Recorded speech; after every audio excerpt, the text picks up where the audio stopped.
जय Maharashtra Marathi live मध्ये आपलं सर्वांचं स्वागत आहे। बघूया यवतमाळ जिल्ह्यातील ताजा घडामोडी। श्री तेजमल गांधी कनिष्ठ कृषी विद्यालय इथं गुणवंत विद्यार्थ्यांचा व पालकांचा सन्मान सोहळा संपन्न। उमरखेड तालुक्यातील ब्राह्मणगाव इथं श्री तेजमल गांधी कनिष्ठ विज्ञान विद्यालय इथं गुणवंत विद्यार्थी व पालकांचा सन्मान सोहळा आज दिनांक 5 एप्रिल 2025 रोजी संपन्न झाला।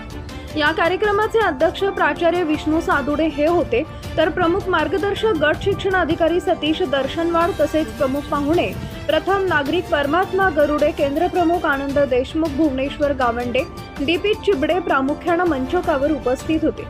सर्वप्रथम महामानवाच्या प्रतिमेचं पूजन करून जे विद्यार्थी महाराष्ट्र राज्य परीक्षा परिषद पुणे अंतर्गत घेण्यात येणारी NMMS एक्झाम राष्ट्रीय आर्थिक दुर्बल घटक शिष्यवृत्ती परीक्षा 22 डिसेंबर 2024 रोजी घेण्यात आली होती।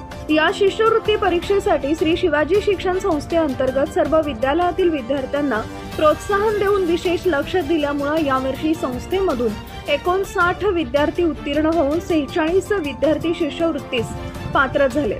यामध्ये ब्राह्मणगाव येथील श्री तेजमल गांधी कनिष्ठ विद्यालय 44 विद्यार्थी उत्तीर्ण होऊन त्यामध्ये 38 विद्यार्थी शिष्यवृत्तीसाठी पात्र झाला असल्यामुळे आणि नवोदय विद्यालय प्रवेश परीक्षेत प्रावीण्य मिळवून निवड झालेले विद्यार्थी सोहम राजू गावंडे आणि समीक्षा सुबोध वाठोरे यांनी उत्तीर्ण सर्व विद्यार्थ्यांचे व पालकांचे पुष्पगुच्छ व UPSC व MPSC साठी उपयुक्त असलेले पुस्तक देऊन गट शिक्षण अधिकारी सतीश दर्शनवाड व मान्यवरांच्या हस्ते सन्मान करण्यात आला। यावेळी सुनील वानखेडे यांनी आपले मनोगत व्यक्त केले, तसेच गट शिक्षण अधिकारी सतीश दर्शनवाड यांनी विद्यार्थ्यांना व पालकांना मोलाचा संदेश दिला। या आपल्या पाल्याकडे काळजीपूर्वक लक्ष देण्याची गरज आहे, जेणेकरून विद्यार्थिनी हे वाईट वळणाला जाऊ नये यासाठी लक्ष देण्याची गरज आहे, असं ते आपले मनोगत व्यक्त करताना बोलत होते।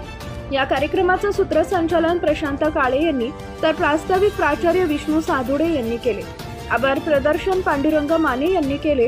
हा कार्यक्रम यशस्वीरित्या पार पाडण्यासाठी सर्व शिक्षक वृंद व शिक्षकेतर कर्मचारी तसेच विद्यार्थी विद्यार्थिनींनी मोठ्या संख्येने उपस्थित राहून सहकार्य केले।